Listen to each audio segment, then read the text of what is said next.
लोगोफोर नोंथांमोना दासिमबो बे आंनि टेक आर'नाइ स्टुडिअ इउटिउब चेनेलखौ साबस्क्राइब खालामाखैब्ला साबस्क्राइब खालामनानै हो आरो खाथियाव थानाय बेल आइकनखौबो थुनानै हो गोजोननाय थागोन।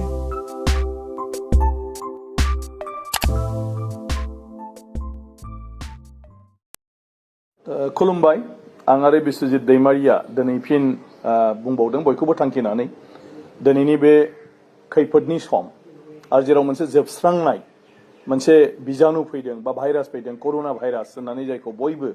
मोजाङै मोनथिगौ आरो कर'ना भाइरासनिफ्राय दिनै Covid19 बा Covid19 बा Covid19 होननाय जि मोनसे बेमार सोमजिदों आरो जेखौ फाहामनो थाखाय दिनैसिम खुनु मुलि ओंखाराखै आरो बेजों दिनै जिखिनिया जादों बे फ्रायानो दिनै जिउ खोमानो गोनां जादों जे बे समाव जोंनि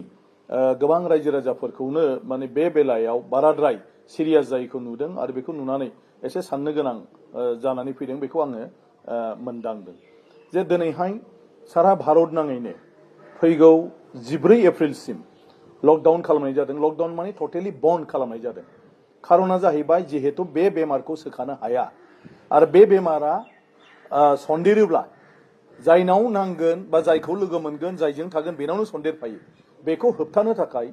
सासेया सासेजों लोगो मोनलायैनि मोनसे राहा जे बे लकडाउन होनाय लोगो जों गारि मटर गाखोनाय नङा, जों बाजाराव थांनाय नङा, जों आलासि जानाय नङा, जोंनि न'आव रावबो फैनाय नङा आरो अब्लाना बे जिथु भाइरास बे भाइरासआ जोंनि न'सिम सफैया बा जोंनाव सन्देरा। नाथाय बेखौनो जोंना गोबाङानो बुजियाखै जे बेफोर बुस्थुखौ बारे बारे बुंसेयावबो दिनै बे बन्दबाबो लामा सामायाव ओंखाराखैब्लाबो पापा ज' जिरायदों, ज' जादों, ज' माने गेलेलायदों बेफोरबायदि माखासे माने नुथायखौ नुनो मोनदों। बे जोंनि थाखाय डेन्जार। दा जोङो गोबाङानो थाल गैया जे दिनै जोंनि माने आसामाव बायह्रा रायजोआव खामानि मावहैनाय गोबां मानसियानो न' फारसे गिदिंनानै फैफिनबाय आरो आं दिनै बाक्सा जिल्लानि आसामनिनो बा बिटिसिनि आं बाक्सा जिल्लानि जोंनि बाक्सा जिल्लायाव 4,000निबो बांसिन आसामनि बायह्रायाव खामानि मावफैनाया दा फैफिननानै दङ। दा दिनै बिसोर सोरबा केरेलायाव खामानि मावहैदों, सोरबाया बेंगालराव खामानि मावहैदों, सोरबाया बम्बेयाव खामानि मावहैदों, बेबायदि गुबुन गुबुन रायजोआव खामानि मावदों जेराव अलरेडि कर'ना भाइरासआ माने जाबाय आरो जेराव मानसि थैगासिनो दं। जुदि बेफोरजों फैफानांगौब्ला जों जुदि साबधान जाया अब्ला बेफोर मानसिनि न'खराव माने गासिबनावबो बे भाइरासआ बारदेरगोन आरो बे भाइरासआ बारदेरनाय लोगो लोगो आरो बे न'खरनि मानसिया जायजों सोमोन्दो लाखिगोन बा जायजों खाथियाव थाफागोन बिसोरनावनो बे भाइरासआ बारदेरफागोन। होमबा माबायदि गिलु बालु जानो हागौ बेखौ जों बयबो साननानै नायनांगौ। दिनै जोंहा बे बेमारिफोरखौ लाखिनो थाखाय जथेस्थ' जोंहा हस्पिटाल गैया। जोंहा हस्पिटाल दंब्लाबो बेवहाय बिसिना गैया। जोंहा बिसिना हस्पिटाल थाबाबो जोंहा डाक्टार गैया, नार्स गैया आरो जोंनि हस्पिटालफ्राव कारेन्ट गैया, दै गैया, गोबां अभाब। गतिके जोङो बेवहाय मालाबाबो बेफोरबायदि जुदि भाइरासआ जानानै साग्लोबसारोबा जोङो माने दान्दिसेनि थाखायब्लाबो थाहैथ'नो जोंहा बेबायदि सुबिदा गैया। ओंखायनो जों गाव गावनो बिनिफ्राय बासायनानै थानांगोन आरो जों बयबो साननाया मोजां। न'खराव जुदि सोरबा सासेनाव बे भाइरासआ जाबायबा न'खराव जेसेबां दं बिसोरखौ क्वारेन्टाइन होननाय मोनसे जायगा बानायदों। क्वारेन्टाइन माने जेबो गैया, हारसिङै दोननाय, आलदायै दोननाय जायगा खालामदों। खारन बे न'खरनि मानसिफोरनाव भाइरासआ बारदेरजोबनो हागौ होनब्लाय बिसोरखौ लांनाय जायो। बेबायदि जुदि 100 गरा जायोब्ला होमबा मोनसे न'खराव 7 गाहाम मानसि थायो। होमबा 7 आरो 100 500 जन मानसिखौ जोङो क्वारेन्टाइनाव दोननो गोनां जायो। आरो बेबायदि जुदि माने 100 जन माने मानसिया जुदि 500 जन बिदि जायोब्ला 500 जननि उनाव हाजार हाजार मानसिनाव बारदेरहैगोन आरो दा बे स्टेजआ जोंनाव फैगासिनो दं। ओंखायनो बिनिफ्राय खुब साबधान जानांगौ। लामायाव ओंखारनो नाङा, लोगो दिवाफोरजोंबो जों लोगो हमनो नाङा, नांथाराब्ला बाजारावबो जोङो थांनो नाङा। बेखौ आङो गले गले खावलायदों। जों डिसिप्लिन भाबै जोङो सोलिनांगौ। मोनसेया जाहैबाय जे जोंहा जानाय लोंनाय अभाब जाखाथारगोन। मानो जाखाथारगोन जे दिनैहाय सारा भारतआवनो लकडाउन जादों, बन्द जादों। सारा भारतआवनो बे बेमारखौ लानानै बयबो गिदों। होमब्ला बायह्रानिफ्राय जि माइरं, संख्रि, सिनि, दालि, आलु, पियाज जायफोर बुस्थुफ्रा फैबाय थायोमोन बेफोर बुस्थुआ दा फैनाय नंला, बन्द जाथ'सिगोन। होमब्ला कन्टिनिउ जुदि 1 मासनि उनाव 2 मास, 3 मास, 4 मास बिदिनो जुदि हालादा थांबाय थानांगौब्ला, अबस्थाया थांबाय थानांगौब्ला जोंनाव आंखाला फैगोन। बे आंखालखौ सुफुंनो थाखाय जों सोरनिबा सायाव सोनारबा जाया, सोरबा सरकारखौ रायबा जाया, सोरबा मन्थ्रिखौ रायबा जाया। जोंनाव जि दं बेखौनो जों बोरैहाय मेनटेन खालामनानै सोलिनो बेखौ जों साननो रोंनांगोन। ओमफ्राय बेराफारसेथिं जों जाहाथे फैगौ 5-6 बोसोर जायोब्लाबो जोंनाव जानाय आदारा जोबा बिनि थाखायबो जोङो राहा लानांगोन। ओंखायनो जों दिनै जुदि बोथिथाम जादोंब्ला जों बोथिनै जानानै सेभ खालामनांगोन आरो बोथिनैखौबो जुदि बोथिसे जानो हायोबा आरो बे मोजां सानसेयावनो मोनदों होननानै ओंखामजों बेदर ना आरो बेजों लोगोसे मैगं ओंख्रि संदेरनानै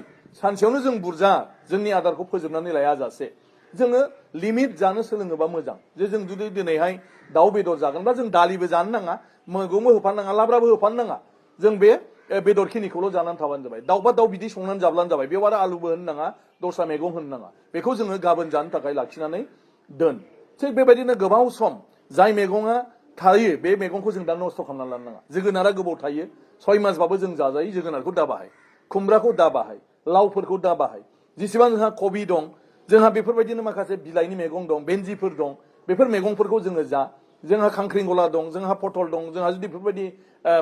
माखासे मैगंफोर दङब्ला जायखौ जोङो गोबाव सम लाखिनो हाया बेफोरखौ जों दा जा जेखौ जों थारुन थास' बेफोरखौ जों लाखिनो हायो बेखौ जों दोनबाय था थासुमलिफोर दङब्ला जों बेफोरखौबो दा दोनबाय था जाहाथे माइरं गैयै समाव बा माखासे जाग्रा आंखाल जानाय समाव बेफोरखौनो जों रुनानै जानानै थांनानै थानो हायो ओंखायनो बेफोरबायदि मोनसे साबधान खालामनांगोन खारन बे देश नाङैनो जानाय गाबोन समफोर साप्लाइया टटेल बन्द जाजोबसिगोन खुनु बुस्थु फैनाय नंला होमबा जोंनाव जि दं बेखौनो जों थिनानै जानो रोंनांगोन बेनिफ्राय गोबां आबाद जों दानो मावनांगौ जायफोर बेबायदि मास मोननै मोनथामनि उनाव ओंखारबाय थागोन दिनै जोगोनार गायनो हायो दिनै जों खुमब्रा गायनो हायो बेफोरखौ जों गायनांगोन बेबायदिनो माखासे थास' थारुन जों गायनो हायो बेफोरखौबो जों गायनांगोन दिनै जुदि थालिर दङबा थालिरखौबो जों मोजाङै जोथोनाव लाखिनांगोन जाहाथे फैगौ 6-7 मासाव बेबायदि मोनसे आंखाल फैयोब्लाबो जों बिकल्प हिसाबै थांनानै थानो हायो गतिके गामिनि मानसिया बिसेस करि गिनांगौ जेबो गैसिना गामिनि मानसिया धैर्य थानांगोन गामिनि मानसिया बेफोर आबादखौ खालामनांगोन गामिनि मानसिफ्रा बेबायदिनो जिउ खांनांगोन गामिनि मानसियानो बयनिख्रुइ सुगाव थासिननो हागोन टाउन सहराव बायरानिफ्राय साप्लाइ फैयाबा रावबो जेबो मोनजाया ओंखायनो जों गामियाव थानाय मानसिफ्रा बेखौ बांसिन नोजोर लाखिनाया मोजां आरो बेफोर आबादफोरखौ जों मावनाया मोजां दा माइनि बोथोर जों हागौमानि माइ साइ जुदि फोनानै लायो गायनानै लायो निश्चय दानथामनि उनावनो जोङो माइखौ हानो मोनगोन आरो जोंनि जानाया माइरं दैरङा बेजोंनो जोंहा फैफिनबाय थागोन गतिके आं खावलायदों गुरुयै बेफोरखौ जों सानदोरा जों बोरैहाय थांनानै थाथ'नो टाउन सहराव थांनाय जुगा जोबथ'बाय मोनथिया बे कर'ना भाइरासआ गाबोन समफोर लासैनो खमायोब्लाबो टाउन सहरा माब्लासिम खला थागोन बायरायाव जों माब्लासिम हाजिरा मावहैनो हागोन जों बुंस'नो हाया ओंखायनो जिखिनि हा हु एसे दं बेखौनो जोङो दा माने बोरैहाय फैबाय थानाय बे गाज्रि अलखद समाव बुहुमनाङैनो जेराव मुलुगनाङैनो मोनसे अलखद फैदों बेयाव जों बोरै थांनानै थानो बे खोथाखौ जोङो सिन्था खालामनांगोन दिनै गभर्नमेन्ट हिसाबैबो बिटिसिनि मानसिखौ आं स्पेसियेलि बुंदों जे बिटिसिआव कड अफ कन्डाक्ट नांनानै दङ अफिसारफ्रा गोसो बायदियै खामानि मावनो हाया जेथिंबो आखाइ हमथानाय बेबायदियाव जों गावनो गाव बुजिलायनानै गावनो गाव जोङो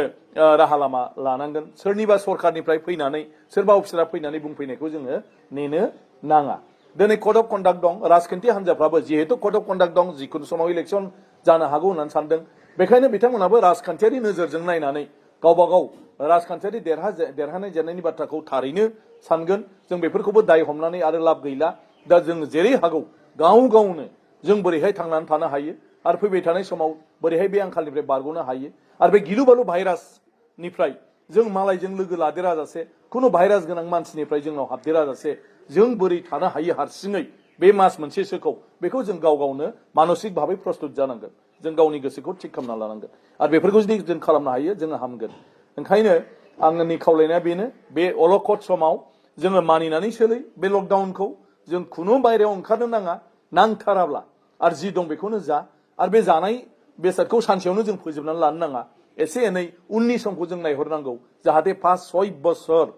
माने 5-6 मास लकडाउन जायोब्लाबो जाहाथे जों मालाबाबो आंखालाव गोग्लैया एसे एसेब्लाबो जोङो जानानै थानो हायो गोजोन्थों